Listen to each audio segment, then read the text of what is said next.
간절한 기대와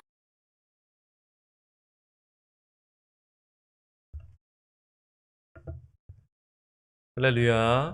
수요 성경 공부 또 참여하신 우리 성도님들 주님의 이름으로 환영합니다. 우리 찬송가 499장 우리 먼저 찬송 드리겠습니다.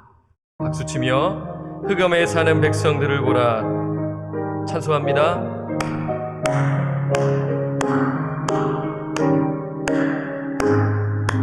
흑암에 사는 백성들을 보라 수많은 심령 멸망하겠네. 그누가 갈까 주의 복음 들고 생명을 구원하는 것으로 큰 권세 주께 있으니 큰 권세 주께 있으니 너는 가서 주의 복음 전하라. 주가 너 항상 지키리라. 구원의 문은 넓게 열렸으니 십자가 금명 일어나거라. 너희의 힘을 하나로 뭉쳐서 죄악의 쇠사슬을 끊어라. 큰 권세 주께 있으니 큰 권세 주께 있으니 너는 가서 주의 복음 전하라. 주가 너 항상 지키리라. 왜 너는 멸망 뒤를 가려느냐. 주 음성 듣고 응답하여라. 널 구원하여 예수 죽었으니 생명의 참된 복음 전하라. 큰 권세 주께 있으니 큰 권세 주께 있으니 너는 가서 주의 복음 전하라. 주가 너 항상 지키리라. 온전한 만민 승리의 그날에 영광과 찬송 주께 드리네. 속죄하리 구원받았으니 기쁘게 할렐루야 부르세. 큰 권세 주께 있으니 큰 권세 주께 있으니 너는 가서 주의 복음 전하라. 주가 너 항상 지키리라. 아멘. 우리 사도행전 1장 1절에서 11절까지 말씀 우리 보겠습니다. 사도행전 1장 1절에서 11절까지 말씀 찾으셨으면 우리 말씀 교독하겠습니다. 데오빌로여, 내가 먼저 쓴 글에는 무릇 예수께서 행하시며 가르치시기를 시작하신부터 그가 택하신 사도들에게 성령으로 명하시고 승천하신 날까지의 일을 기록하였노라. 그가 고난받으신 후에 또한 그들에게 확실한 많은 증거로 친히 살아계심을 나타내사 40일 동안 그들에게 보이시며 하나님 나라의 일을 말씀하시니라. 서도와 함께 모이사 그들에게 분부하여 이르시되 예루살렘을 떠나지 말고 내게서 들은 바 아버지께서 약속하신 것을 기다리라. 요한은 물로 세례를 베풀었으나 너희는 몇 날이 못되어 성령으로 세례를 받으리라 하셨느니라.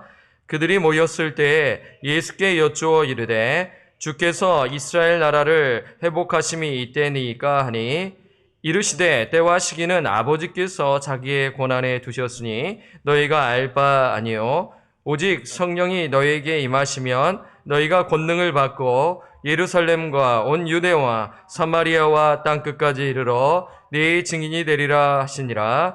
이 말씀을 마치시고 그들이 보는 데에 올려져 가시니 구름이 그를 가리어 보이지 않게 하더라. 올라가실 때 제자들이 자세히 하늘을 쳐다보고 있는데 흰옷 입은 두 사람이 그들 곁에 서서 함께 읽겠습니다. 이르되 갈릴리 사람들아 어찌하여 서서 하늘을 쳐다보느냐. 너희 가운데서 하늘로 올려지신 이 예수는 하늘로 가심을 본 그대로 오시리라 하였느니라. 아멘. 우리 시작하기 전에요 짧게 기도하겠습니다. 하나님 감사합니다.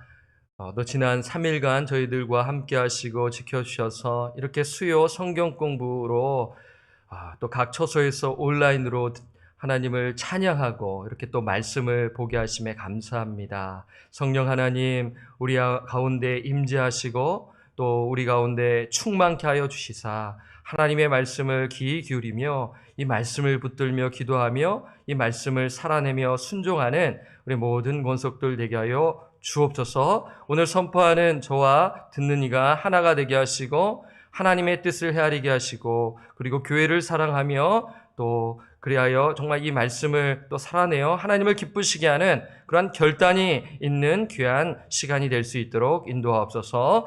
예수님의 이름으로 기도드립니다. 아멘. 시작하기 전에 짧게 광고를 드립니다. 이번 주 토요일에 예배 후 우리 예배당을 청소하는 시간을 갖도록 하겠습니다. 이거 광고를 드리고요. 자, 우리가 시작하기 전에 또 화면을 전환을 해주세요. 화면을 전환을 해주시면 숙제 검사가 있습니다. 사도행전 1장에서 7장 묵상하셨는지 여러분 스스로 한번 이렇게 체크업하시고요. 그리고 말씀 암송하셨는지 1장 8절 그 다음에 로마서 말씀 하셨는지 우리가 모여 있으면 참 이렇게 서로 검사하고 또 이렇게 하면 참 좋을 텐데 또 그 다음 시간 또 이렇게 팬데믹 끝나는 이후로 우리가 한번 또 생각했으면 좋겠고요. 자, 그 다음에 우리가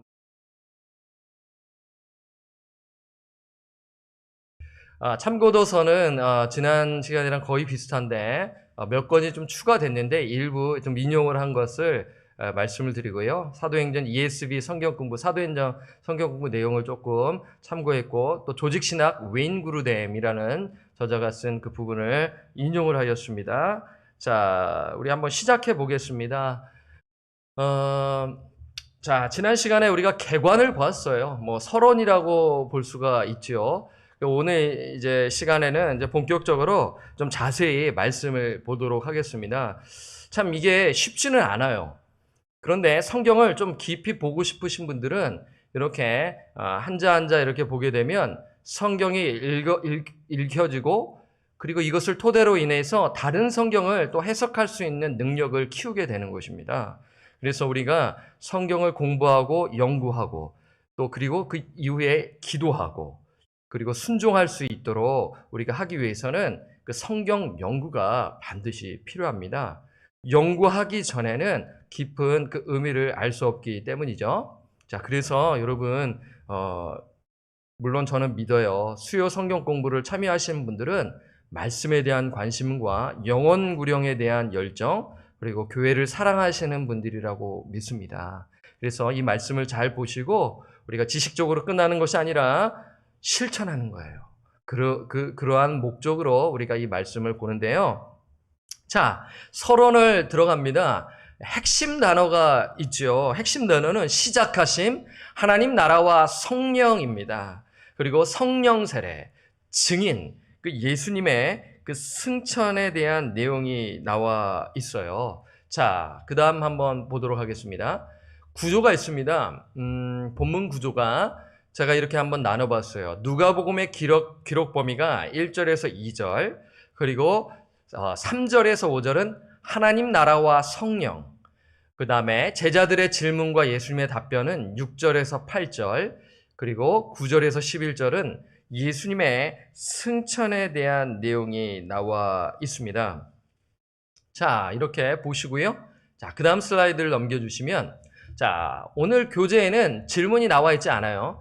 제가 이제 웬만하면 많이 넘어가면 여러분들 또 부담스러워 하실까봐 상당히 다이어트를 이제 하려고 애를 씁니다. 그래서 질문을 그냥 슬라이드에다가 놓고요. 뭐 메모하셔도 됩니다. 그래서 첫 번째 질문은 예수님은 친히 시작하신 일을 어떻게 다 마치실 것인가? 여러분 이 질문에 답을 하실 수 있나요? 네, 못하셔도 괜찮아요. 내용에 나와 있기 때문에요. 두 번째는 예수님이 부활하신 후 승천하시기까지 예수님의 대화에서 두 가지 주된 주제는 무엇인가? 알 듯 모를 듯 이렇게 여러분 생각하실 수 있을 것 같아요. 그런데 이 질문을 토대로 본문을 보시잖아요. 답을 낼 수가 있어요. 여러분 질문을 해야 답을 얻을 수 있다는 것 제가 누누이 강조하지 않습니까? 자, 세 번째, 하나님의 나라는 무엇인가? 자, 설교를 통해 많이 들었기 때문에 여러분 오늘 성경 공부를 통해 간단히 정리할 수가 있어요. 자, 그 다음 슬라이드입니다. 자, 네 번째 질문은 무엇인가? 예수님은 왜 하나님의 나라와 성령을 제자들에게 말씀하셨는가? 자, 이것이 중요해요. 제가 이렇게 질문을 드리는 것은 이 중심으로 오늘 풀어나가겠다라는 것이죠. 자, 첫 번째, 제가 지난 화요일에 성령 세례에 대해서 제가 화요일에 드리겠다고 약속을 했죠. 그래서 성령 세례는 무엇인가? 또 자세히 너무 보면 또 시간이 걸리니까 그래서 살짝 말씀을 드리도록 하겠습니다. 여섯 번째, 제자의 사명은 무엇인가? 6번은 좀 쉽죠? 예, 오늘 본문을 딱 읽으신 분은 제자의 사명은 이것이다 라는 것을 여러분 아실 거예요. 일곱 번째, 예수님의 승천이 주는 교훈은 무엇인가? 여러분 예수님의 승천만 해도 1시간 할 수 있어요. 예, 제가 성경 공부 준비해서 할 수가 있는데 그렇게 하면 너무 늘어지지 않겠습니까? 그래서 그 부분을 우리가 보도록 하겠습니다. 자, 그 다음 슬라이드를 이제 전사님께서 보여주셨으면 좋겠어요. 이제 화면이 바뀌었는데요. 자, 본론으로 들어가 보도록 하겠습니다. 예, PPT 화면으로 전향을 좀 해주셨으면 좋겠습니다. 예, 감사합니다. 자, 이제 본론으로 들어갈게요. 교재를 여러분 이제 보시면 되죠. 예. 여태까지 이제 교재의 내용이 있었고요. 자, 본론으로 들어갑니다. 자, 구분을 나눈 것을 좀 더 이제 심화하겠습니다. 누가복음의 기록 범위 1장 1절에서 2절인데요. 누가복음의 기록 범위는 예수님의 탄생에서부터 승천하신 날까지의 일이다라는 것입니다. 이것이 되게 중요한데요. 자, 여러분 전도사님 그 본론의 앞에 슬라이드로 좀 가보셨으면 좋겠어요. 그게 처음 거 맞나요? 예. 그럼 제가 지금 착각한 것 같아요. 죄송해요. 그거 맞아요. 그러면 승천하신 날까지의 일이다. 어렵지 않죠? 그러니까 누가복음은 제1권이잖아요. 제2권은 사도행전입니다. 그래서 누가는 짧게 그 1권의 내용을 살짝 언급하고 있는 것이죠. 우리가 이제 설교를 할 때나 어떠한 그 다음 권을 시작하기 전에 그 앞에 있었던 것들을 살짝 언급하지 않습니까? 그와 비슷한 것이죠. 자, 그 다음 슬라이드를 보여주시면 자, 한번 그 내용이 나와 있죠. 데오빌로여 내가 먼저 쓴 글에는 무릇 예수께서 행하시며 가르치시기를 시작하심부터 그리고 그가 택하신 사도들에게 성령으로 명하시고 승천하신 날까지의 일을 기록하였느라 하면서 그 먼저 쓴 글은 누가복음인데요. 그 범위를 지금 짧게 설명하고 있는데요. 여러분 이 1, 2절 안에 상당히 중요한 그러한 우리가 교훈을 얻을 수가 있어요. 그냥 쓱 보고 넘어갈 수 있지만 분명히 누가는 한자 한자 기록할 때는 상당히 생각을 하며 했다라는 것을 기억하시길 바라요. 자, 누가복음의 기록 범위를 좀 더 자세히 보면은 승천은 누가의 첫 번째 책을 종결짓고 두 번째 책을 시작하는 기점이 되었을 뿐 아니라 또한 예수님의 지상사역을 종결짓고 그분의 천상사역을 계시했다. 그러니까 지금 승천이라는 것을 이제 11절에서 끊어지는데 지금은 누가는 1장 1, 2절에서 이 부분을 언급하면서 예수님의 이제 사역이 지상사역에서 종결이 되고 그리고 그분의 사역이 끝난 것이 아니라 어디서 시작되는 거예요? 천상. 그러니까 하늘에 올라가셔서 하나님 보좌 우편에 앉아 계심으로 말미암아 이 천상사역을 계시되었다. 그러니까 예수님의 사역이 끝난 것이 아니라 계속적으로 지속되었다라는 것을 알 수가 있는데 그 기점이 무엇입니까? 승천이라는 것입니다. 아시겠죠? 자, 그런데 다시 한 번 더 사도행전 1장 1, 2절의 말씀에서 중요한 것이 있어요. 자, 데오빌로요, 내가 먼저 쓴 글에는 무릇 예수께서 행하시며 가르치시기를 시작하신부터, 여기 한번 동그라미를 치시고요. 성경을 갖고 계신 분요 하시고 2절, 그가 택하신 사도들에게 어떻게 하셨죠? 성령으로 명하시고 승천하신 날까지의 일을 기록하였노라 라고 합니다. 주목해야 할 단어가 시작하신부터라고 했는데 여러분 그 다음 슬라이드를 한번 보실까요? 자, 시작했다. 그러니까 영어로 보게 되게 되면은 이 동사로 표현되어 있어요. 여러분 영어로 이제 읽으실 수 있는 분은 Jesus began to do라고 이렇게 이제 시작했었다라고 이렇게 동사로 시작합니다. 그러니까 이 시작했다라는 동사는 그리스도께서 지상에서 시작하신 사역과 가르침을 지금도 계속하고 있다는 뜻이 포함되어 있다라는 것이에요. 그리고 예수 그리스도는 지금도 자신의 사람들을 통하여 일하시며 교육하신다. 이런 의미가 담겨 있는 것입니다. 그러니까 예수님께서 승천하시고 이제 끝난 것이다라고 우리가 생각할 수가 있잖아요. 아니라는 것입니다. 그래서 예수님께서는 이 지상사역에서는 마치시고 약속대로 부활하시고 그리고 승천하심으로 말미암아 그 천상사역을 계속하시는데 예수님께서 누구를 보내셨나요? 성령을 보내시지 않았나요? 그래서 그 사역이 지금도 이루신다라는 것을 말씀하고 있는 것입니다. 자, 다시 한 번 더 좀 더 정확하게 말씀을 한번 드리는데요. 아까 첫 번째 질문을 드린 것 기억나시는지 모르겠어요. 예수님은 친히 시작하신 일을 어떻게 다 마치실 것인가? 여러분 보세요. 시작이 있으면 마침이 있잖아요. 그렇지 않습니까?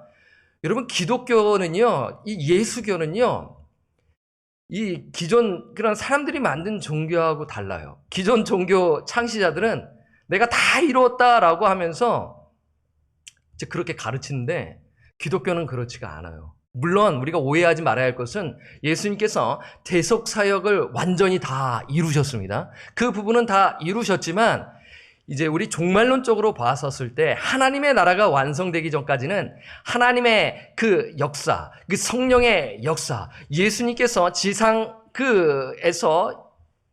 교육하시고 가르치신 일이 끝난 것이 아니에요. 예수님의 승천 이후에 지금도 계속되어지고 있다라는 것인데 그 일이 어떻게 맞춰질 것인가? 그것은 답이 나와 있죠. 예수님 택하신 사도들에게 성령으로 명하시고 이 답이 이전에 나와 있잖아요. 그렇죠? 그 답이 이전에 나와 있는 건데 그것을 풀어서 설명해 드리면 예수님 택하신 사도들에게 성령으로 명하시는 거예요. 그리고 복음 전파와 성령의 역사를 통해 이루신다. 이것입니다. 그리고 예수님 다시 오시는 그날까지 무엇을 통해요? 교회를 통해 성령은 역사하신다. 그러니 교회가 얼마나 소중해요. 그렇죠? 교회가 우리가 그냥 내가 다니고 싶으면 다니고 말고 싶으면 만다 이러한 개념으로 생각하면 뭐 그렇게 할 수가 있는데 여러분 생명이라고 생각한다면 나의 생명이라고 생각한다면 다시 한번 생각해야 하는 것이죠. 왜 그러냐면 예수님이 다시 오시는 그날까지 교회를 통해 성령님께서 역사하시기 때문이에요. 여러분 그래서 교회를 소중히 여겨야 돼요. 내가 교회를 소중히 여기고 사랑한다면 하나님께 칭찬을 받겠죠. 단순히 내가 여기서 그냥 친목 도모하고 마음에 맞는 사람끼리 내가 이렇게 이야기하는 것에 내가 만족을 누린다면 여러분 그것은 교회가 아니죠. 교회를 잘못 생각하고 계시는 것입니다.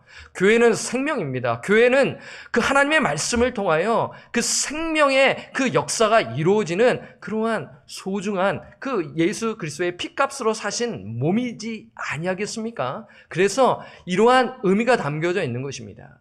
그래서 예수님이 친히 시작하신 일을 어떻게 다 마치실 것인가? 그러니까 천국 복음이 그 증인을 통하여 온 세상에 전파된 후, 그러니까 증인은 교회 안에 소속되어 있지 않습니까? 그러니까 그 증인을 통하여, 교회를 통하여 천국 복음이 온 세상에 전부 전파된 후, 그제야 끝이 온다.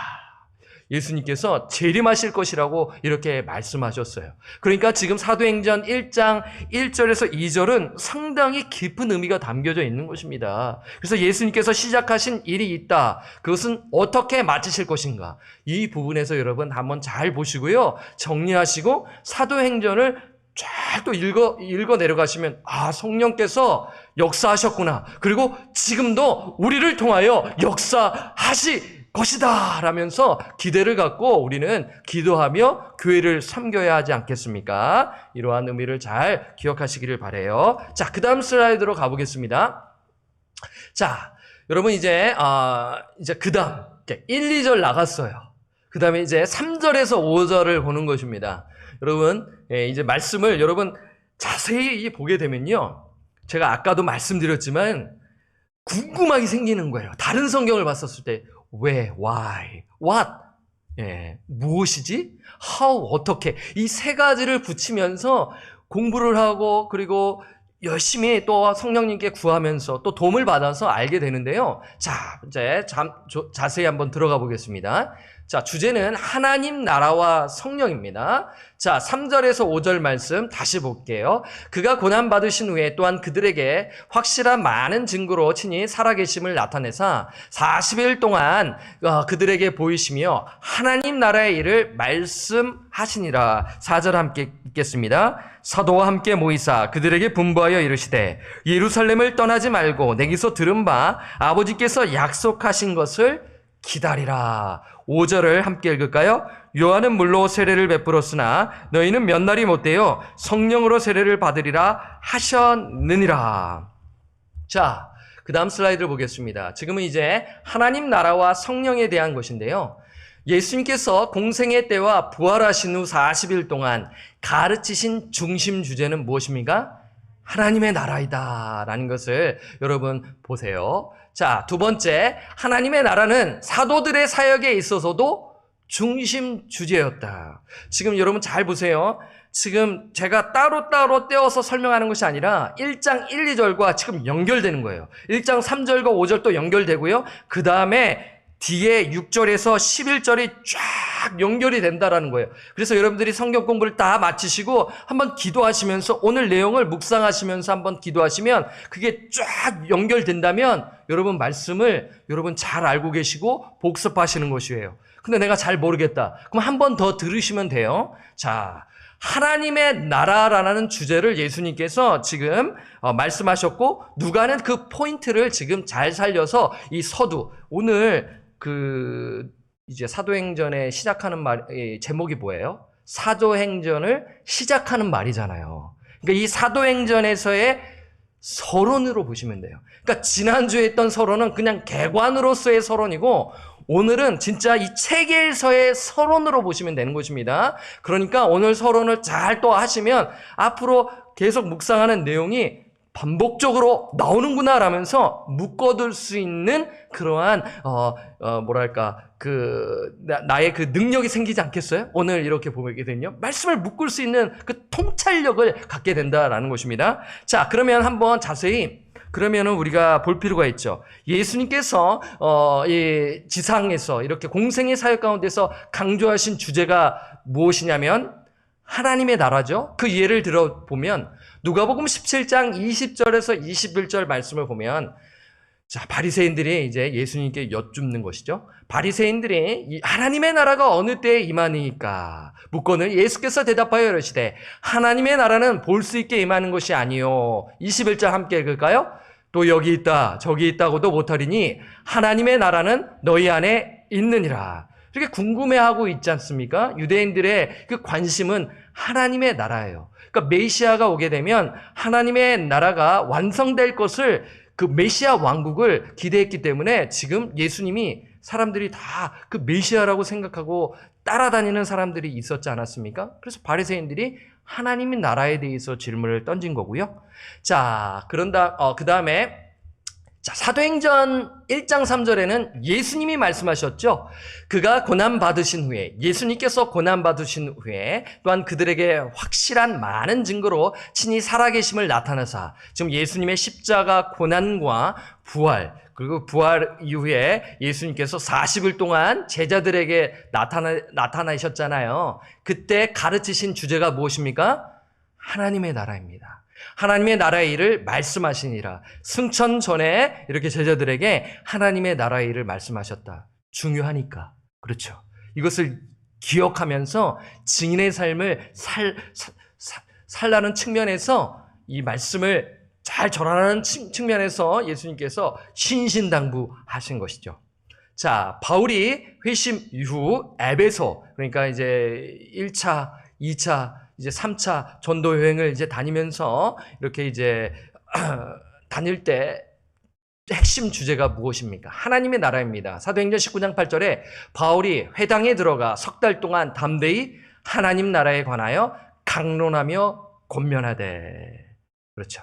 그리고 사도행전 28장 23절 이제 로마에 도착해서 유대인들이 이제 찾아오지 않습니까? 그때 이제 하나님의 나라에서 이제 강론하는 장면인데요. 그들이 날짜를 정하고 그가 유숙하는 집에 많이 오니 바울이 아침부터 저녁까지 강론하며 하나님의 나라를 증언하고 모세의 율법과 선지자의 말을 가지고 예수께 대하여 권하더라. 28장 31절 함께 읽겠습니다. 하나님의 나라를 전파하며 주 예수 그리스도에 관한 모든 것을 담대하게 거침없이 가르치더라. 예, 정리가 되시나요? 예수님의 공생애 때, 그리고 그 부활하신 후 승천하시기 전에, 그리고 그다음에 사도들이 지금 하나님의 나라에 대해서 가르쳤다라는 것입니다. 중요하기 때문에 그렇죠. 자, 이번 시간에는 하나님의 나라에 대해서 좀 설명을 드릴게요. 그렇다면 하나님의 나라 나 참 많이 들었는데 하나님의 나라는 무엇인가 짧게 한번 보도록 할게요. 하나님의 나라는 사람의 마음속에 이루어진 하나님의 현재적 통치로서 어느 날 온 땅 위에서 완성될 것이다. 신자들은 이미 already 아직 not yet의 면을 갖는 하나님의 나라에서 살고 있다라고 Dr. 밥 어들리 신학자가 이렇게 정리한 것을 인용했어요. 그러니까 하나님의 나라는 우리가 예수를 믿을 때, 예수님을 영접했었을 때 우리 마음속에 이루어지는 것입니다. 그래서 하나님의 나라가 안에 있다라는 것은 하나님의 현재적, 미래가 아니라 미래 또한 맞지만 현재적 통치로서 어느 날 온 땅에서 완성될 것인데 그게 완성되는 때가 언제예요? 예수님의 재림 때를 가리키는 것이죠. 이것을 신학적으로 already not yet이라는 신학이 있는 것이에요. 신자들은 이미 하나님의 나라가 이미 임했습니다. already not yet. 왜 not yet입니까? 예수님이 아직 재림하시지 않았기 때문에 하나님의 나라가 완성되지 않았기 때문에 not yet이라는 것이죠. 그래서 하나님의 통치를 받으며 지금 우리는 하나님의 백성으로서 살고 있다라는 것입니다. 자, 존 스토터 신학자는 이렇게 정리했습니다. 하나님의 나라는 성령에 의해 조금 더 이제 우리가 또 알아들을 수 있게끔 표현했죠. 하나님의 나라는 성령에 의해 하나님의 백성들의 삶에 구현되는 하나님의 통치다. 그래서 우리가 이런 말 하죠. 성령 충만함. 성령 충만할 때 우리가 순종하게 되고, 성령 충만할 때 용서가 이루어지고, 성령 충만할 때 성령의 열매를 맺게 되는 거예요. 그렇지 않습니까? 9가지 열매를 맺게 되는 거예요. 그래서 우리는 성령의 지배를 받는 것이죠. 이렇게 또 표현할 수 있지 않겠습니까? 성령의 지배를 받는다라는 것은 신학적으로 성령의 통치를 받는다라고 우리가 볼 수가 있는 것입니다. 자, 예수님은 제자들에게 예루살렘을 떠나가지 말라고 아버지께서 약속하신 성령을 기다리라고 하신다. 자, 여러분 이제 이 부분을 이제 쓰셨죠. 자, 보세요. 자, 하나님의 나라를 언급했고, 그 다음 무엇을 언급하셨나요? 예수님께서요. 성령을 언급했단 말이에요. 그러면 하나님의 나라와 성령은 연관되어 있음을 우리가 눈치챌 수가 있는 것입니다. 예수님께서 하나님의 나라에 대해서 말씀하시고, 곧 이어서 제자들아, 예루살렘을 떠나지 말고 아버지께서 약속하신 성령을 기다리라고 말씀하시죠. 이 부분은 요한복음 14장에서 16장에 걸쳐서 보혜사 성령을 보낼 것이다 라고 이미 말씀하셨어요. 근데 이제 제자들이 이제 잘 까먹고 또 그 사이에 예수님 배반하고 도망갔기 때문에 예수님께서는 잘 까먹기 때문에 이렇게 계속 가르치시는 것입니다. 우리가 잘 안다 해도 까먹을 때가 많이 있지 않겠습니까? 그래서 말씀을 듣고 또 듣고 우리가 묵상해야 하는 이유가 여기 있는 것이죠. 그래서 예수님께서는 이제 마지막으로 승천하시기 전에 하나님의 나라에서 말씀하셨고 그리고 말씀하신 것이 성령을 기다리라고 하셨어요. 이러한 이전 슬라이드를 보여주시겠어요? 이러한 약속은요 이미 누가복음에 여러 번 언급이 되었습니다. 누가복음에요. 그리고 이 누가복음의 저자가 누가 아니겠습니까? 그러니까 사도행전에만 있는 것이 아니라 복음서에 이미 기록되어 있는 것이죠. 그리고 예수님은 제자들이 몇 날이 못되어 성령으로 세례를 받을 것을 말씀하셨죠. 그게 5절입니다. 자, 이게 연관되어 있습니다. 4절과 5절이요. 그 다음 슬라이드 볼까요? 자, 그럼 여기서 질문이 생기는 거죠. 예수님은 왜 하나님의 나라와 성령을 제자들에게 말씀하셨는가? 이렇게 질문이 생길 수가 있어요. 물론 질문이 안 생길 수도 있어요. 하지만 저의 역할은 무엇입니까? 여러분들에게 생각을 할 수 있도록 하도록 도와주는 것이 목회자의 임무인 것입니다. 그렇죠? 그래서 여러분들로 하여금 생각을 하고 말씀을 보게 하고 묵상해서 그렇구나. 그러면 다른 사람이 생각하지 못한 부분을 동일하게 적용을 해서 그분들로 하여금 생각할 수 있도록 도와주는 것이 그러한 이 평신도 사역자, 이 구역장님들 이러한 역할을 감당해야죠. 예수님은 왜 하나님 나라와 성령을 제자들에게 말씀하셨는가? 이 답이 바로 나왔죠. 그렇죠. 이 둘은 서로 밀접한 관계가 있기 때문이다. 이 답은 간단해요. 관련이 있기 때문이다라고 이렇게 이제 할 수가 있습니다. 예. 자, 그 다음 슬라이드 한번 볼까요? 어떤 관련이 있나? 자, 보세요. 그러니까 여러분 이 사도행전이 기록되었을 때 신약 성경이 다 완전하게 있지는 않았잖아요. 그렇죠? 여러분 이 사도행전이 기록되었을 때쯤이면은 제 생각에는 그래요. 바울이 갈라디아서 정도 썼거나 아니면 데살로니가 전후서를 기록하지 않았을까. 그러니까 이제 막 써 내려가고 있는 때 그 안에 또한 서신서들 또 여러 가지가 있어요. 아직 신약 성경이 완료되지 않았다라는 것이에요. 그러면 이 누가복음 역시 또한 사도행전 역시 무엇을 통해 우리가 또 우리가 이 증명해낼 수 있나요? 구약이죠. 그러니까 구약 성경을 이해하지 못하면 안 된다라는 것입니다. 그래서 지난 2년 동안 여러분 구약 말씀 많이 들으셨잖아요. 새벽 예배 시간에요. 그래서 저 또한 많이 공부하면서 많이 배웠던 시간이었습니다. 또 어떤 성도님은 이런 말씀 하시더라고요. 그 2년 동안 구약 말씀을 잘 배울 수 있어서 너무 좋았습니다라고 이렇게 덕담을 주신 분도 계셨죠. 그처럼 구약 성경은 정말 반드시 꼭 완독을 하셔야 되고 연구하셔야 하는 것입니다. 자, 그런 의미에서 제가 이 부분에서도 구약을 언급하지 않을 수가 없는 것인데요. 자, 보겠습니다. 구약 선지자들은 그러니까 하나님 나라와 성령의 연관성을 구약 말씀을 통해 지금 제가 입증하고 있는 것이죠. 구약 선지자들은 하나님의 나라를 세우실 때 하나님의 영을 부어주실 것이라고 예언했다. 그렇죠. 하나님의 나라를 세우실 때 이 선지자들을 통해 주신 예언이 무엇입니까? 하나님의 영을 부어주실 것이라고 예언했다. 여러분, 구약에 하나님의 영을 받은 자가 세 직분이 있어요. 누구입니까? 왕, 선지자, 그 다음 누구입니까? 제사장이잖아요. 그러니까 다 하나님의 영을 받는 것이 아니에요. 특별한 사람에게만 하나님의 영이 임했기 때문에 정말 이 하나님의 영이 부어진다는 것은 상당한 의미가 있는 것입니다. 사사시대의 그 사사들, 이렇게 일부의 사람들입니다. 사울, 그 악한 왕조차도 하나님의 영이 임하지 않았습니까?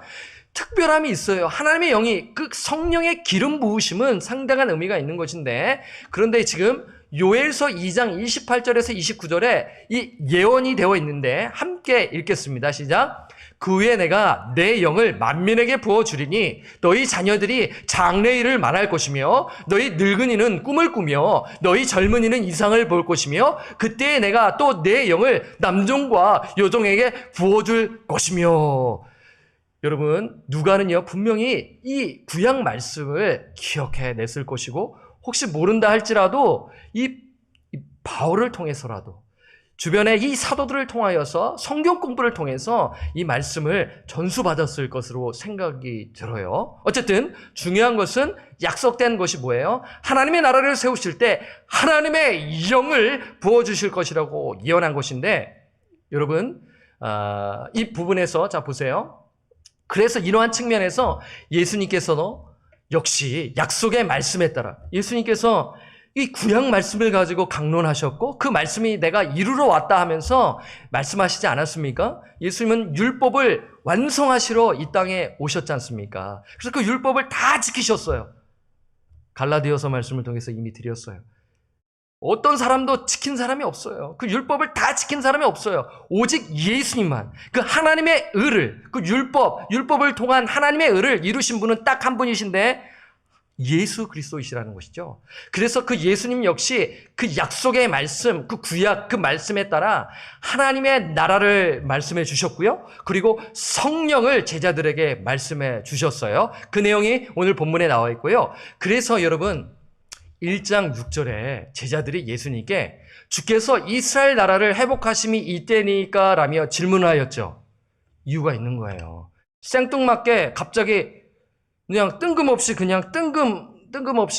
끊어져서 질문 던진 게 아니에요. 그러니까 5절과 6절을 끊어서 우리가 볼 수가 있지만 연결되어 우리가 해석할 수 있다라는 것입니다. 여러분 잠시요. 요엘서 2장 28절에서 29절 앞구절에 이제 한 말씀 한번 보세요. 자, 이 말씀이 언제 성취되었어요? 언제 성취되었나요?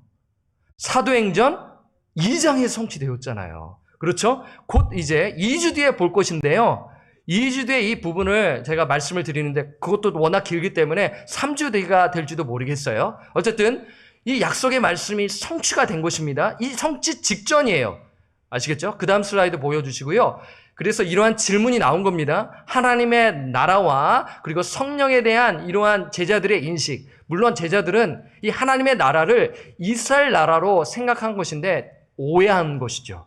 그러니까 제자들의 생각은 평생 배운 것이 하나님의 나라를 이스라엘 나라, 그 자기네 나라로 선민의식으로 인하여 그것으로 생각했기 때문에 지금도 이렇게 공생애 때도 그랬고 예수님이 승천하시기 직전에도 이렇게 이스라엘 나라로 하나님의 나라가 임한다고 생각한 것이죠. 오해한 것으로 볼 수가 있는 것입니다. 자, 그 다음 보겠습니다.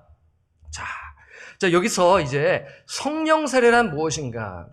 이제 책을 보면은 제가 이제 책을 이제 여러 권 보는데 성령 세례를 따로 언급하지 않는 책이 대부분입니다. 이제 왜 그러냐면 이게 워낙 이제 뭐랄까 여기를 이 부분에서 성령 세례를 다루는 것이 적합하지 않다고 생각이 들어서 그런 것 같고요. 그리고 또한 이제 신학적으로 또 충돌이 있기 때문에 그래서 이것을 나중에 또 보는 경우도 있습니다. 어쨌든 간에 저는 이 서두에 그냥 여러분들에게 성령 세례에 대해서 말씀을 드리고 싶어요. 자, 이 부분이 좀 궁금하신 분들도 있을 줄 압니다. 이 5절에 보게 되면 요한은 물로 세례를 베풀었으나 이것은 이해는 돼요. 너희는 몇 날이 못되어 성령으로 세례를 받으리라 하는 이 5절 말씀이 이게 무슨 말씀인지라고 이렇게 갸우뚱할 수가 있는 것이죠. 자, 성령 세례 앞에 봐주세요. 지나갔는데요. 성령 세례 역시 선지자들을 통해서 예언되었다. 그러니까 이 부분 말씀 보시고요. 이따가 제가 이제 보도록 할게요. 자, 세례 요한도 예수께서 행하실 성령 세례를 예언했다. 자, 세 번째, 예수님께서도 제자들에게 몇 날이 못되어 성령으로 세례를 받을 것을 말씀하셨다. 자, 보세요. 구약 세례 요한은 마지막 선지자였기 때문에 구약의 안에 들어간다고 치면 같이 되는 거고 예수님께서는 그 교두보에 있으신 분이시죠. 구약을 완성하시고 신약을 여신 분이신데요. 그러니까 예수님께서도 이제 막 승천하시기 전에 여러분 어떻게 보면 엄연히 오순절 성령 강림 사건이 옛 언약에서 새 언약으로 이렇게 시작되는 분기점이라고 해도 무방합니다. 그럴 정도로 이 성령 강림 사건은 상당한 충격적이고 대단한 그러한 하나님의 역사인 사건인 것이죠. 중요합니다. 사도행전의 2장에 있어서 이 부분을 우리가 나중에 면밀히 보도록 할게요. 그러니까 예수님께서도 이게 있을 일을 예언하셨어요. 그러니까 중요하기 때문에 승천하시기 전에 제자들에게 말씀하셨고 10일 뒤에 성취가 되는 거죠. 자, 말씀을 보도록 할게요. 자, 에스겔서 36장 26절. 여러분, 제가 이 말씀 가지고 설교한 것이 저는 기억이 나는데 여러분 기억나실지 모르겠네요. 자, 말씀 보겠습니다. 또 새 영을 너희 속에 두고 새 마음을 너에게 주되 너희 육신에서 굳은 마음을 제거하고 부드러운 마음을 줄 것이며 새 영과 새 마음을 줄 것이다. 그러니까 이 당시에 이제 에스겔이 이 포로를 위한 선지자였지 않습니까? 그들이 막 강팍한 마음으로 이를 박박 깔고 있을 때 이 약속의 말씀을 주시고 1차적으로 이스라엘 백성들이 포로 귀환하지 않습니까? 그러한 1차적 측면에서 보고 결국에는 이것이 이 신약 시대에 성취되는 것이죠. 새 영과 새 마음을 준다. 1차적으로는 오순절 성령 강림 사건을 가리키는 것이고 이후에 이제 성령 세례, 우리가 성령 세례를 받은 자로서 볼 수가 있습니다. 누가복음 3장 16절에 요한이 모든 사람에게 대답하여 이르되 나는 물로 너에게 세례를 베풀거니와 나보다 능력이 많으신 이가 오시나니 나는 그의 신발끈을 풀기도 감당하지 못하겠노라. 그는 성령과 불로 너에게 세례를 베푸실 것이요. 여기서도 마찬가지로 성령 세례입니다. 자, 사도행전 1장 5절. 요한은 물로 세례를 베풀었으나 너희는 몇 날이 못되어 성령으로 세례를 받으리라 하셨느니라. 이 부분이 성령 세례로 여러분 보시면 됩니다. 자, 그다음 보겠습니다. 그럼 좀 더 구체적으로 그러면 성령 세례 알겠어요. 하나님께서 새 영과 새 마음을 부어 주시는 것, 하나님께서 변화시키시는 일이구나라고 여러분 생각하실 수 있겠죠. 좀 더 신학적으로 정리하겠습니다. 조직신학자 웨인 그루뎀이 있는데 이분이 쓰신 책이 상당히 정말 너무나 좋습니다. 제가 개인적으로 봤었을 때 계속해서 제가 보는 책이고요. 자, 그 앞부분에서 제가 레퍼런스를 언급했습니다. 자, 성령 세례는 성령께서 우리에게 새로운 영적 삶을 주시고 이게 무엇입니까? 중생을 가리키는 거예요. 중생이 이거예요. 우리를 깨끗게 하시고 죄에 대한 애착과 죄의 권세를 깨뜨리게 하시는 그 다음 뭡니까? 성화의 첫 단계인 것입니다. 칭의와 성화, 제가 이 부분 여러분들에게 신학적으로 말씀을 드렸죠. 제가 왜 이렇게 하냐면 이걸 붙여버려가지고 율법주의로 갈 수가 있기 때문에 저는 이 부분에서 강조를 합니다. 저는 그렇습니다. 성화의 첫 단계입니다. 신앙생활에 처음에 일어나는 성령의 역사를 가리킴에 틀림이 없다. 웨인 그루뎀이 얘기했고 저 역시 이것에 대해 전적으로 동의합니다. 왜 그러냐면 이 성령 세례를 일부 교단에서는 세컨드 블레싱으로 이야기해서 제2의 축복으로 하여 이제 여러 가지 문제점을 주기도 하고 물론 긍정적인 측면에서도 볼 수는 있지만요. 또 부정적인 측면에서 있기 때문에 그래요.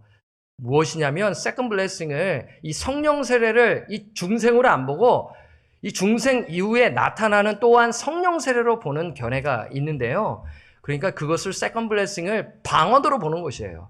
그러니까 방언이 반드시 나타내야 된다라는 측면에서 많이 강조를 하죠. 물론 그렇게는 말은 하지 않지만 받지를 못하게 되면 좀 신앙에 좀 신앙에 좀 별로 없는 사람으로 이렇게 등급을 맺는 그러한 그 신뢰가 있는 것입니다. 여러분 그런가요? 방언을 못하면 좀 믿음이 좀 부족한 사람인가요? 그거 아니지 않습니까? 예, 그러한 측면에서 이러한 이제 일부 교단에서 이 성령 세례를 그렇게 해석하는 경우가 있어요. 저는 동의하지 않습니다. 저는 동의하지 않고요. 이 성령 세례는 중생으로 보는 것입니다. 그래서 물론 이제 이 해석이 필요해요. 그러면 사도행전에 나와 있는 2장과 그리고 8장과 그리고 사도행전 19장 그럼 도대체 어떻게 해석할 것인가? 지금 이 시간에 하면 시간이 초과되기 때문에 그것은 나중에 제가 말씀을 드리고요. 그 부분을 그럼 과연 어떻게 해석할 것인가? 그러니까 세컨드 블레싱으로 이야기하는 측면에서는 그 2장과 그리고 그 사도행전 8장과 19장을 가지고 나름대로 그것을 이제 증명해 나가는데 여러분 그렇지 않아요. 제가 그것을 해줄 수 있는 그 말씀 구절을 읽어드리면 이 성령 세례가 중생이라는 것이 오히려 더 가깝다라는 것을 깨닫게 되고 사도 바울 역시 그런 부분에서 말씀했다라는 것을 알게 될 것입니다. 자, 그 부분이 이 말씀이에요. 제가 지난 화요일에 이 말씀을 드렸어요. 고린도전서 12장 13절입니다. 함께 읽는데 그 칸에 무엇이 들어가 있나요? 자, 함께 읽겠습니다. 시작. 우리가 유대인이나 헬라인이나 종이나 자유인이나 다 한 성령으로 세례를 받아 한 몸이 되었고 또 다 한 성령을 마시게 하셨느니라. 이 부분이 성령 세례인데요. 그러니까 유대인이나 헬라인이나 구분 없이 종이나 자유인이나 다 구분 없이 예수의 영, 하나님의 영을 받아 중생함을 얻어서 하나님의 자녀가 되지 않습니까? 그렇죠? 하나님의 가족이 되지 않습니까? 그래서 한 몸을 이루어요. 교회의 일원이 이루어지면서 또 한 성령으로 마시게 하셨느니라 하면서 이러한 축복을 누리게 된다는 것입니다. 그러니까 세컨 블레싱으로 주장하는 자는 이 고린도전서 12장 13절을 빼고 해석해요. 이거에 대해서는 이 서포트를 하지 아니하고 이건 빼고 해요. 그렇습니다. 근데 이 성경 구절을 딱 되게 되면 충돌이 발생하니까 그래서 이 성경 구절이 상당히 이 세컨 블레싱이 아니다. 그러니까 막 방언하고 치유 사역이 이루어져야만 된다라는 그러한 그 두 번째 축복으로서 만약에 한다면 그런 일이 일어나지 않으면 뭔가 문제가 있는 교회. 그게 없으면은 뭔가 좀 영빨이 없는 교회. 뭐 이러면서 영빨이 없는 뭐 목회자. 뭐 이러한 식으로 이러한 그런 것들이 있어요. 그래서 이 뭐랄까요? 복음 중심이 아니고 정말 하나님 말씀을 통하여 성숙해 나아가고 이 하나님의 그 증인으로서 살아가는 거를 별로 강조하지 않냐고 그 치유 사역에 완전히 집중하는 거죠. 근데 여러분 잘 아시잖아요. 그 병 고침 낳고 조사를 다 해봤더니 교회 안 다녀요. 신앙생활 멈춥니다. 목적이 뭐예요? 교회 다니는 목적이 뭐예요? 병 고치려고 교회를 오는 거예요. 그 과거에 있었고요. 회개하는 목사님들도 계십니다. 내가 그때 목회를 그렇게 해가지고 병 고침의 역사는 일어났는데 교회를 더 이상 출석하지 않는 거예요. 왜요? 병이 나았기 때문에 그런 거예요. 그리고 반대로 병이 안 나오면 이 교회는 문제가 있구나. 교회를 떠나는 것입니다. 이러한 부작용이 있는 것입니다. 그래서 제가 분명히 이런 신학적으로 여러분들에게 성령 세례에 대해서 말씀을 드려요. 그래서 건강하게 성경을 해석하고요. 정말 성경이 말씀하는 그 신앙의 목표는 무엇입니까? 예수님을 닮고 증인으로서 살아 교회를 세우고 하나님의 나라와 의를 구하며 사는 것이 하나님의 뜻이다라는 것을 여러분 기억하시기를 바랍니다. 자, 제자들의 질문과 예수님의 답변. 자, 내용이 타이트한데요. 자, 계속하겠습니다. 제자들의 질문. 주께서 이스라엘 나라를 회복하심이 일대이니까 라고 이렇게 질문을 하죠. 자, 보세요. 사도행전 1장 6절에 그들이 모였을 때 예수께 여쭈어 이르되 주께서 이스라엘 나라를 회복하심이 이때니까. 상당히 질문이 이게 뭐지? 끊어지는 건가 아닌가 라면서 이렇게 성경을 보실 수가 있는데 그래서 제가 질문을 드렸어요. 제자들은 예수님께 왜 이스라엘 나라의 회복에 대한 질문을 했을까? 여러분들에게 질문을 드리는 거예요. 여러분 한번 대답해 보시겠어요? 한번 생각해 보시겠어요? 자, 그러한 측면에서 여러분 제가 힌트를 드리는 거예요. 사도행전 1장 6절에 접속사 뭐가 시작하나요? 그래서 영어로 보면 so라고 시작해요. 그러면 그래서라는 것은 앞에랑 연결된 것이죠.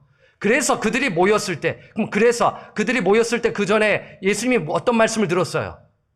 하나님의 나라와 성령에 대해서 말씀을 들었지 않았습니까? 그러니까 그걸 듣고 제자들에게 질문이 생기는 거예요. 여러분 질문이 생기는 것은 당연한 겁니다. 질문을 하지 말라고 하면 안 돼요. 질문하지 마세요. 그냥 믿으세요. 그냥 예수님 믿으세요. 맞습니까? 아니에요. 질문이 있으면 질문을 해서 설명하고 그리고 성령의 역사를 구하면서 그게 믿어지는 역사로 우리가 설명해 줘야 한다라는 것이죠. 이성적으로 되지 않는 부분에서 또한 성령의 역사를 구하며 답해 줄 수 있어야 된다는 것입니다. 그들이 그 말씀 한 구절 다시 한번 볼게요. 그 전에요. 그러니까 그들이 모였을 때 예수께 여쭈어 이르되 주께서 이스라엘 나라를 회복하심이 이때니까 하니. 그럼 그 다음 볼게요. 시간 관계상 이거 다 읽지는 않겠어요. 그러니까 제가 아까 방금 말씀드린 3절에서 5절의 그 부분 빨간색 보세요. 하나님 나라 그리고 4절에 하나님께서 약속하신 것 그리고 5절에 뭐예요? 성령으로 세례 이것을 듣고 그래서 질문하는 거예요. 이해되시나요? 예, 연결이 되는 겁니다. 그러니까 끊어서 성경을 해석하는 것이 아니라 흐름을 가지고 성경을 해석하는 것이에요. 그러면 제자들이 질문한 이유를 알겠는 것이죠. 자, 그 다음 볼까요? 제자들은 예수님께 왜 이스라엘 나라의 회복에 대한 질문을 했을까? 자, 제자들은 평생 하나님의 나라는 곧 이스라엘이라고 배웠기 때문이다. 그들이 배워서 고대하던 메시아는 구근이 세하던 유다 지파로 오그라든 히브리 민족을 되살려 영광을 회복할 존재였다. 이 찰스 스윈돌이라는 목사님, 제가 참 좋아하는 목사님인데 이분의 신학을 제가 일부 하나 정도 빼고는 다 동일합니다. 제가 이분 책 많이 갖고 있어요. 근데 이렇게 해석을 하는 거예요. 어쨌든 근데 이게 틀린 해석은 아닙니다. 그 이후의 해석은 충돌이 있는데요. 어쨌든 이러한 측면에서 이해가 될 수 있게끔 여러분들에게 제시하는 것입니다. 제자들이 이런 유대인들이 가지고 있었던 그런 생각을 지금 제시하고 있는 것입니다. 자, 그래서 비유를 보게 되면 제자들은 성령이 곧 오신다면 하나님의 나라가 임할 때 무엇을 부어주실 것을 이야기합니까? 그 다음 볼까요? 성령이죠. 하나님의 나라가 임할 때 성령을 부어주실 것을 예언한 구약 말씀을 알고 있었기 때문이다. 앞에서 이미 말씀드렸죠. 요엘서 2장 28절에서 29절 말씀이 제자들에게는 머리에 딱 떠올라지는 거예요. 그러면 성령이 오신다면 성령 세례를 언급했기 때문에 그러면 하나님의 나라가 임할 때 성령을 부어주실 것을 예언한 구약 말씀을 알고 있었기 때문에 이러한 이스라엘 나라의 회복에 대해서 질문을 한 것이죠. 그러니까 제자들이 상당히 생뚱맞게 그냥 뭔가 좀 그냥 엉뚱한 것을 한 것이 아니에요. 타당한 이유가 있는 것입니다. 자, 그런 다음에 이제 해석이 들어가는데 저는 이렇게 이제 보는 거죠. 그러나 이 부분에서 제자들의 이러한 질문을 가지고 이렇게 말씀을 드려요. 그러나 제자들은 하나님의 나라의 본질과 나라와 성령의 관계를 오해했다. 제자들은 여전히 하나님의 나라가 도래할 때 히브리 민족을 되살릴 종교적, 정치적 메시아를 고대했다. 그것은 예수님의 답변을 통해 알 수 있다. 그러니까 찰스 스윈돌 목사님이나 존 스토터 이 신학자나 동일하게 이 제자들, 유대인들은 하나님의 나라에 대해서 오해했다라는 측면은 동일한 입장을 가지고 있는데 무엇에서 충돌이 발생하냐면요. 천년 왕국에 대한 입장이 다릅니다. 이 부분은 이제 요한계시록 말씀을 여러분 배울 때 이해가 되실 것인데 그 부분은 이 시간에 말씀을 안 드릴게요. 자, 그래서 예수님의 이 답변을 볼 필요가 있죠. 하나님의 나라와 성령에 대해서 이제 듣고 제자들은 이제 그 때와 시기를 물었지 않았습니까? 이스라엘 나라의 회복에 대해서 물으니까 이제 예수님의 답변은 무엇입니까? 때와 시기는 하나님의 권한이다. 제자들의 알 바 아니다. 그러나 이제 예수님께서 말씀하시는 것이 뭐예요? 6, 7절에 대한 이제 이 대조점이 나오죠. 그러나 그들이 알아야 하는 것은 성령이 너에게 임하시면 너희가 권능을 받고 예루살렘과 온 유대와 사마리아와 땅끝까지 이르러 내 증인이 되는 것이다. 이렇게 지금 이어져 나가고 있어요. 자, 그 다음 보겠습니다. 좀 보세요. 제가 이렇게 접속사를 넣었잖아요. 그래서 그들이 모였을 때 예수께 여쭈어 이르되 주께서 이스라엘 나라를 회복하심이 이때니까 하니 이르시되 때와 시기는 아버지께서 자기의 권한에 두셨으니 너희가 알 바 아니요. 오직을 하기보다도 그러나 영어 성경을 보면 그러나라고 되어 있어요. NIV는 있는지 아는지 모르지만 없는 것 같아요. 제가 볼 때는요. 그러나 원어에 가깝게 번역한 성경은요. 그러나가 있어요. 그러나 너희들이 알아야 하는 것은 앞에 이제 때와 시기를 물었잖아요. 아버지께 권한이 있다. 하지만 너희들이 알아야 하는 것은 성령이 너에게 임하시면 너희가 권능을 받고 예루살렘과 온 유대와 사마리아 땅끝까지 이르러 내 증인이 되리라 하시니라. 그러니까 이 8절 말씀과 6, 7절이 지금 대조되고 있는 거예요. 접속사 때문에 그렇습니다. 그래서 지금 이 한번 말씀 묵상을 딱 보세요. 예수님의 그 제자들에 대한 질문과 예수님의 답변, 그리고 예수님이 강조하신 말씀. 야, 그때와 시기는 하나님의 나라가 도래한다라는 것은 그건 너희들이 알 바가 아니야. 너희들이 꼭 알아야 하는 것은 말이야.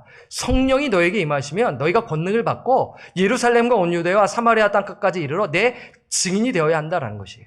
그러니까 예수님께서 시작하신 것 처음에 그쵸? 시작하다 동사 기억나시나요?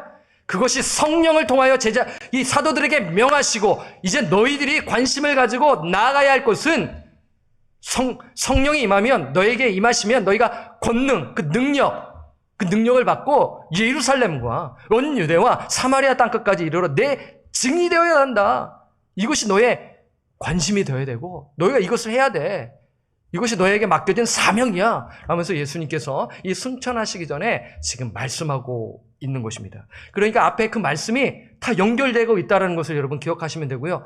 난 아직도 좀 연결이 안 된다. 그러면 한 번 더 앞에 가셔서 쭉 읽어보시면, 여러분 제가 왜 이렇게 고민하냐면요, 제가 여러분들에게 이해시키기 위해서 이 교재를 만들면서 무지 고민하면서 만든 겁니다. 어쨌거나 이 말씀을 읽고 이해되시고 사도행전을 여러분 것으로 만드시면 저는 하나님께 감사하는 거예요. 여러분, 이것이 저의 바람인 것입니다. 하나님의 사역자로서 저의 보람은 이것이에요. 자, 예수님의 답변이 주는 교훈을 볼 필요가 있어요.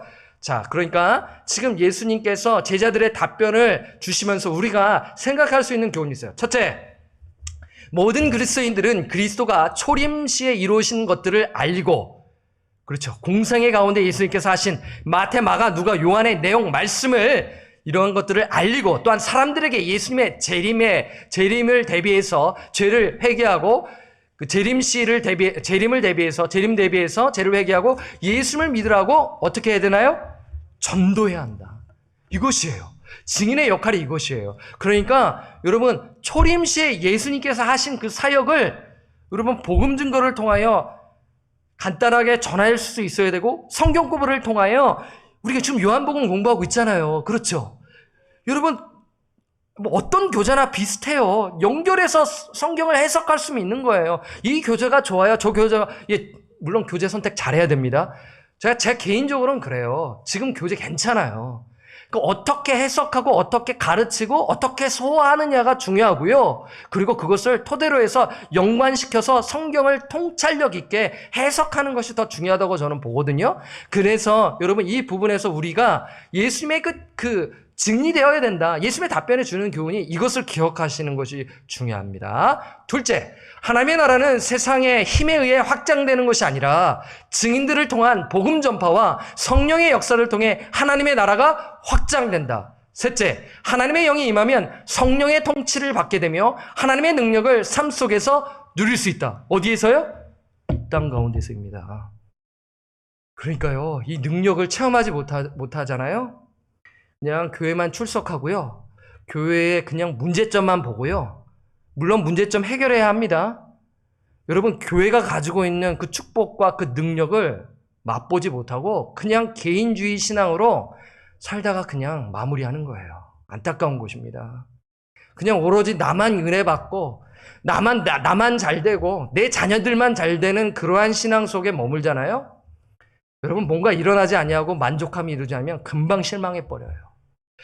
그런데 내 마음에 예수님께서 주신 그 사명, 영혼을 사랑하고 교회를 통해 이루실 그 일들을 바라보잖아요. 그때 이 말씀을 기억하면서 하나님의 나라를 꿈꾸면서 하나님 앞에 우리가 서지 않겠습니까? 이것을 보면서 우리가 살아가게 된다라는 것입니다. 그래서 우리의 그 신앙생활에서 여러분들 부족한 것이 많이 있는데, 예배 잘 드리잖아요. 그렇죠? 교제도 잘해요. 기도도 잘합니다. 뭐 또 안 하시는 분들 있겠지만요. 그렇죠? 근데 뭐가 잘 안 돼요? 전도를 잘 안 하지 않습니까? 전도. 이 부분에서 한번 고민해 보시고요.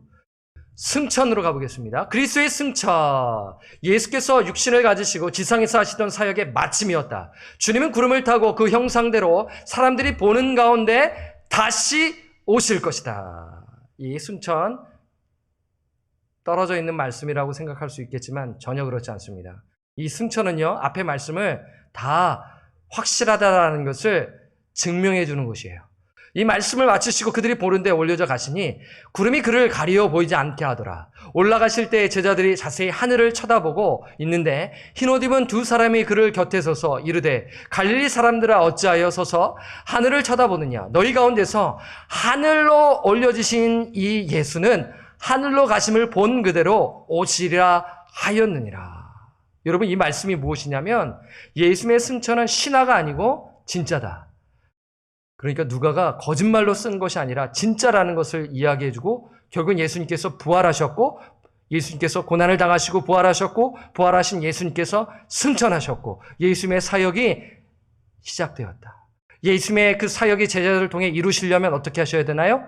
승천하셔야 된다라는 메시지가 담겨 있는 것입니다. 정리해 보겠습니다.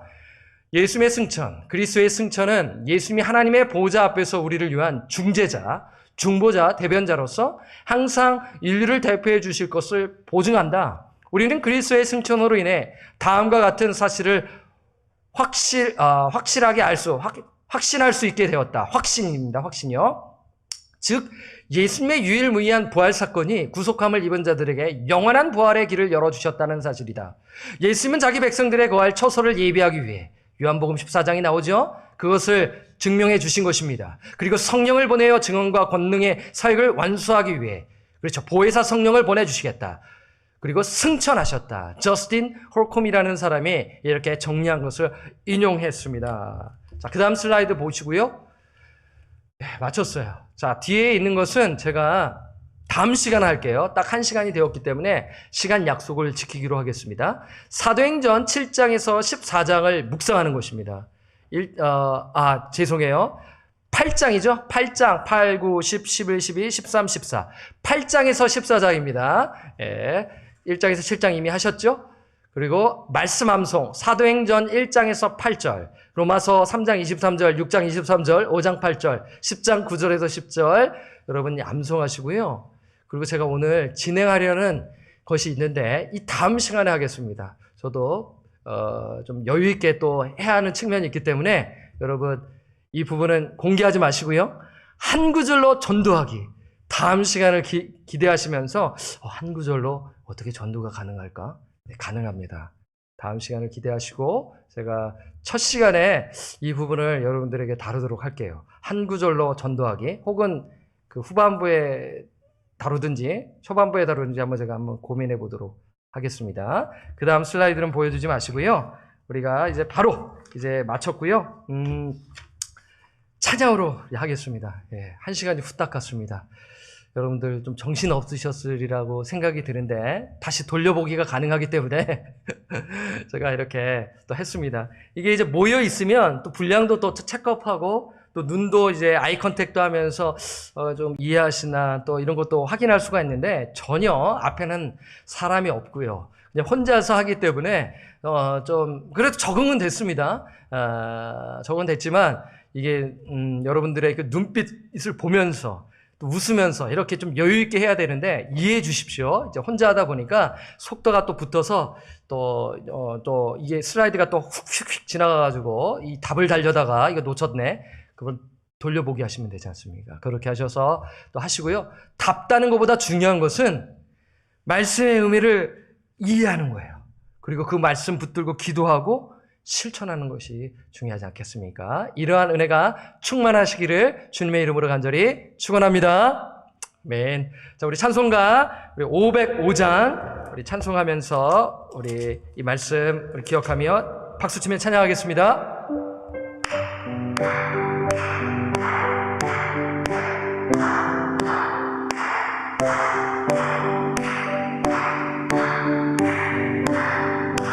온 세상 위하여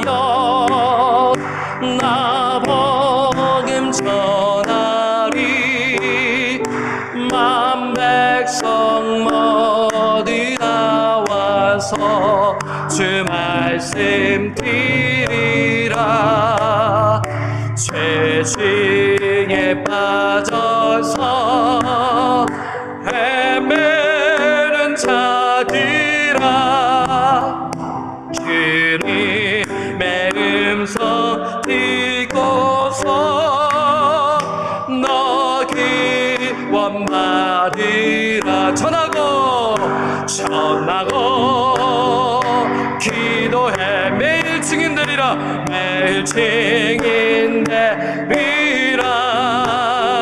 세상 모든 사람마다 듣고 그 사랑 알도록 온 세상 위하여 이 복음 전하리 죄인 회개하고서 주 예수 믿으라.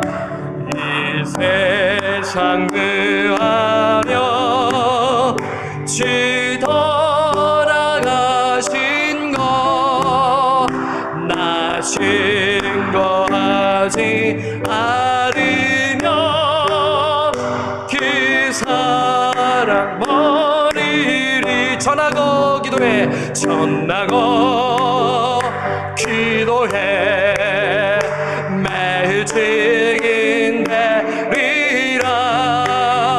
세상 모든 사람 나 듣고 그 사랑 알도록 온 세상 위하여 온 세상 위하여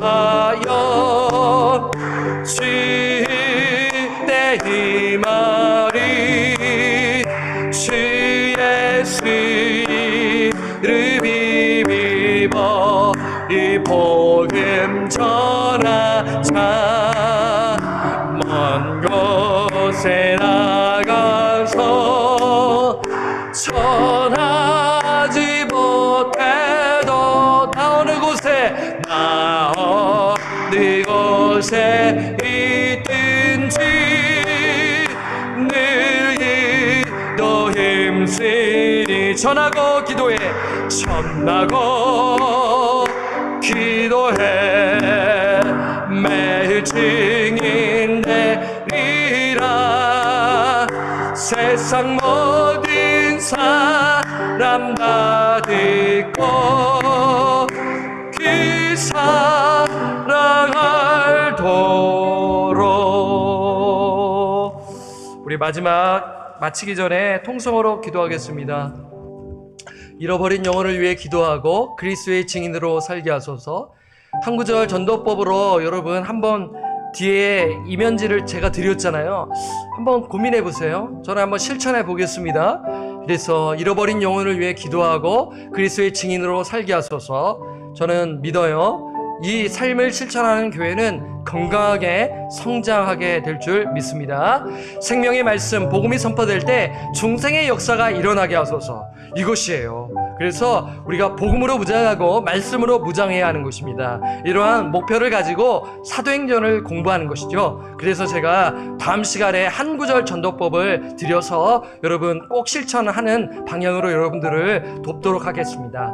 세 번째, 복음과 말씀으로 훈련을 받아 복음 중심으로 말씀을 전하고 가르치는 교회가 되게 하소서. 말씀과 기도 속에서 서로 사랑하고 구제하고 봉사하는 교회가 되게 하소서. 선교 사명을 감당하는 교회 되게 하소서. 우리 다 같이 이 5가지 얼마나 중요합니까?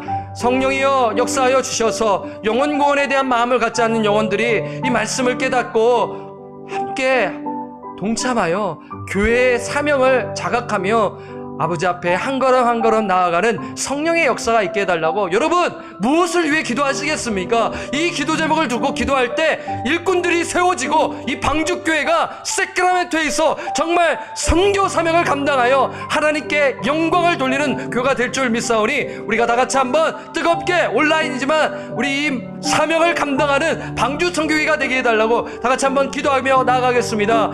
하나님 아버지 감사함을 드립니다. 오늘 두 번째 시간을 허락하여 주셔서 이렇게 사도행전 말씀을 자세히 공부하게 하여 주심에 감사합니다. 하나님의 말씀은 살아 역사 움직입니다. 하나님의 말씀은 생명의 말씀입니다. 그냥 사람이 적은 말씀이 아니라 하나님의 성령의 감화 감동되어 하나님의 뜻이 담겨져 있는 말씀으로 믿사오리. 우리가 이 하나님의 말씀을 아버지 볼 때 그냥 인간적인 지식으로 보지 아니하게 하시고 성령을 의지하며 이 말씀을 붙들며 기도하며 우리가 이 말씀에 순종하며 나아가는 교회가 될 수 있도록 인도하여 주시옵소서. 예수 그리스도께서 시작하신 것 우리에게 부탁하셨습니다. 예수님이 재림하실 때 하나님의 나라가 완성될 것입니다. 그 나라가 완성될 때 아버지 그 전에 천국 복음이 다 전해져야 할 것입니다. 아버지 이 교회가 아버지 무엇을 위하여 달려가고 있습니까? 우리 성도들이 무엇을 위해 살아가고 있습니까? 아버지, 개인의 그러한 성공과 부귀와 영화를 위해 살고 있다면 아버지,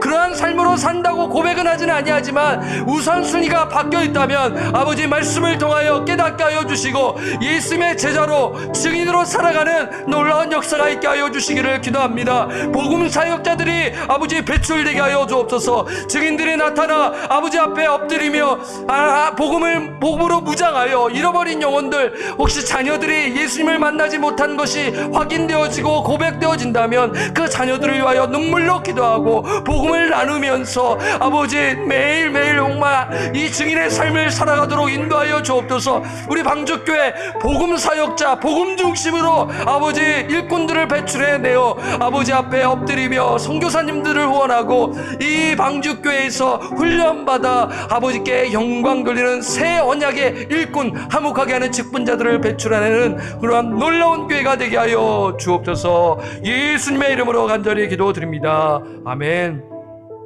이제는 우리 구주 예수 그리스도의 은혜와 무한하신 하나님 아버지의 사랑하심과 성령님의 교통하심이, 성령의 역사로 말미암아 성령 세례를 받은 자로서, 하나님의 자녀가 된 자로서 먼저 하나님의 나라와 의를 구하되 아버지 앞에 그 복음과 말씀으로 무장하여 사도행전의 그 가르침대로 증인의 삶을 살아가 교회를 세우고 선교사님들을 후원하며 아버지 앞에 영광 돌리며 나아가기로 결단하시는 모든 성도들 머리 위에, 오늘 성경 공부하시는 우리 성도들 머리 위에, 가정과 그 자녀들 머리 위에, 우리 선교사님들 머리 위에 지금부터 영원토록 함께 계실지어다. 아멘.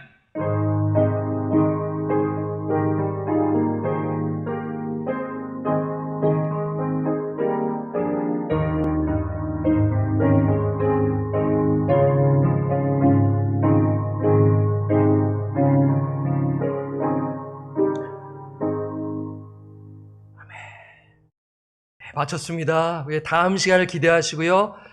또 오늘 하루 또 승리하시고 또 다음 시간에 뵙겠습니다. 감사합니다.